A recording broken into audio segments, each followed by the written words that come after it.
ஒரு உண்மையான சமூக நீதியை பற்றி தெரிஞ்சுக்கணுமா? பார்சிலோனாவில் இருக்கக்கூடிய புறநகர் பகுதியை சார்ந்த ஒரு பேருந்து ஓட்டுநரை பற்றியான அழகான உண்மையாக நடந்த கதை தான் இந்த 47. இந்த படத்தினுடைய கதைக்கு போகிறதுக்கு முன்னாடி நம்ம சேனலை சப்ஸ்கிரைப் பண்ணுங்க. கதை இதோ. மனோலோ விட்டர் இந்த படத்தினுடைய கேரக்டரில் நடிச்சிருக்கிறவர் தான் எட்வர்ட் பெர்னாண்டஸ். இவர் ஓட்டக்கூடிய பஸ்ஸினுடைய நம்பர் தான் 47. இந்த கேரக்டர் ஒரு அமைதியான கேரக்டர், ஒரு பழமைவாதியான ஒரு புரட்சியாளர். டோராபோரா பகுதியில் தான் இவர் வசிச்சுட்டு இருக்காரு. தன்னுடைய வீட்டிலிருந்து தினசரி அந்த பார்சிலோனா நகர பகுதிக்கு வேலைக்காக செல்றாரு. இவர் வசிச்சுட்டு இருக்கக்கூடிய பகுதியானது அதிகாரப்பூர்வ நகர வரைபடத்துல கூட கிடையாது. இதுக்கு ஒரு முக்கிய காரணம் இருக்கு. 1950களில் ஆண்டலூசியா மற்றும் எக்ஸ்ட்ரியா மதுராவினுடைய பிரச்சனைகளுக்கு இடையில அகதிகளா பெரிய அளவிலான மக்கள்கள் இந்த பார்சிலோனாவுக்கு ஓடி வந்தாங்க. அவங்க வந்து தஞ்சம் அடைஞ்ச இடம் அப்படிங்கிறது பாராடோராவில் இருக்கக்கூடிய ஒரு மலைப்பகுதியில். இதில் மனோலோவும் ஒருத்தர். இங்கே இருக்கக்கூடிய அரசு அதிகாரிகள்கிட்ட ஒரு குறைந்தபட்ச பணத்தை கொடுத்துட்டு அவங்க அங்கே வீடுகளை அமைக்க முற்படுறாங்க. அந்த அதிகாரிகள் வந்து அந்த வீட்டை தேசப்படுத்திக்கிட்டு போய்கிட்டு இருக்காங்க. ஒரு குறிப்பிட்ட நாளுக்கு பிறகு அதை அப்படியே விட்டுறாங்க. 1978களில் மனோலோ தன்னுடைய கூரை வீட்டில் இருந்து ஒரு தார்ச்சி வீட்டுக்கு முன்னேறி இருக்காரு. தன்னுடைய மகள், மனைவி, அவங்க ஒரு கன்னியாசிரியாக இருந்தாங்க. 1950களில் இந்த குழுக்களோட அவங்களும் ஒருத்தராக இருந்தாங்க, ஆசிரியராகவும் இருந்தாங்க. பிறகு மனோலோவை திருமணம் செய்துக்கிட்டு இப்போ ஆசிரியராகவும் மட்டும் இருக்காங்க. ஒரு அளவுக்கு இவங்களுடைய வாழ்க்கை தரம் தார்ச்சி வீடு மாதிரி உயர்ந்துடுச்சு அப்படின்னு சொன்னாலும் இவங்களுக்கான அடிப்படை தேவை அப்படிங்கிறது எதுவுமே பெரிய அளவில் கிடைக்கிறது இல்லை.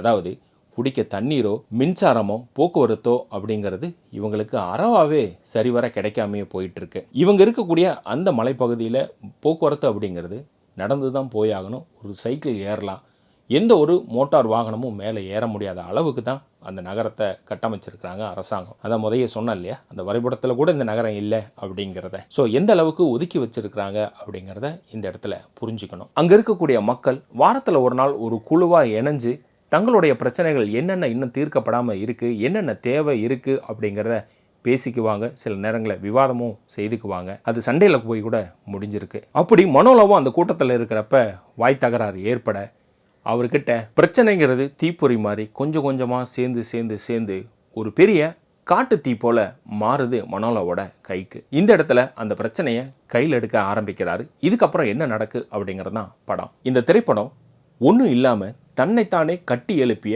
ஒரு இறுக்கமான சமூகத்தின் அடையாளம். அதுபோல ஒரு நபர் உண்மையிலேயே உலகளவியராக உணரக்கூடிய சமூக நீதியை பெற்றுக் கொடுத்திருக்கார். மனோலோ விட்டலா பண்ணியிருக்கக்கூடிய எட்வர்ட் பெர்னாண்டஸ் இந்த படத்தினுடைய மிகப்பெரிய நங்கூரம்.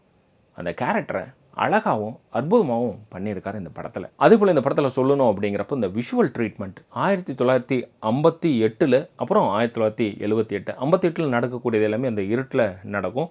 சில பகல் காட்சிகளாக இருக்கும். அது மலை மேலே நடக்குது அப்படிங்கிறனால பெரிய அளவுக்கு நமக்கு ஒன்றும் விஷுவலுக்கு பின்னாடி இருக்கக்கூடிய விஷயங்கள் தெரியாது. ஆனால் 1978 நடக்கக்கூடிய அந்த விஷுவல் ட்ரீட்மெண்ட் அப்படிங்கிறது அந்த நகரத்தை பழமையாக காட்டியாகணும். போக்குவரத்தோட டீட்டெயில் அப்படிங்கிறத அதை தெளிவுபடுத்தி ஆகணும். மக்களுடைய உடை நடை, அங்கே இருக்கக்கூடிய கட்டட அமைப்பு, தெரு அப்படின்ட்டு எல்லாமே டீட்டெயிலிங்காக பண்ணியிருக்காங்க இந்த படத்தில். ஸோ இந்த படம் மெதுவாக தான் போகும். ஒரு காட்டு தீ பற்றணும் அப்படின்னா அந்த பொறி மெதுவாக ஒன்றா ஃபயர் ஆகிக்கிட்டு வந்தால் தான் பெரிய அளவில் நெருப்பு பிடிக்குங்கிற மாதிரி ஆரம்பத்திலேருந்து அந்த டேர்னிங் ஆகிற இடம் வரைக்கும் அப்படி மெதுவாக தான் அந்த ப்ளே போயிட்டுருக்கோம். அந்த பஸ்ஸை தூக்குற இடம் தான் ஒரு ஃபயராக ஆகக்கூடிய மூமெண்ட்டு. ஸோ இந்த படம் ப்ரைமில் தமிழ் டப்பிங்கோடு இருக்குது. இந்த மாதிரியான கதைக்களங்கள் எனக்கு பிடிக்கும் அப்படின்னா இந்த படத்தை கண்டிப்பாக நீங்கள் பார்க்கலாம். ஸோ இதே போல் நம்ம சேனலில் மற்ற படங்கள் ரிவ்யூ இருக்குது பாருங்கள். மறக்காமல் சப்ஸ்கிரைப் பண்ணிட்டு மற்றவங்களுக்கும் ஷேர் பண்ணுங்கள்.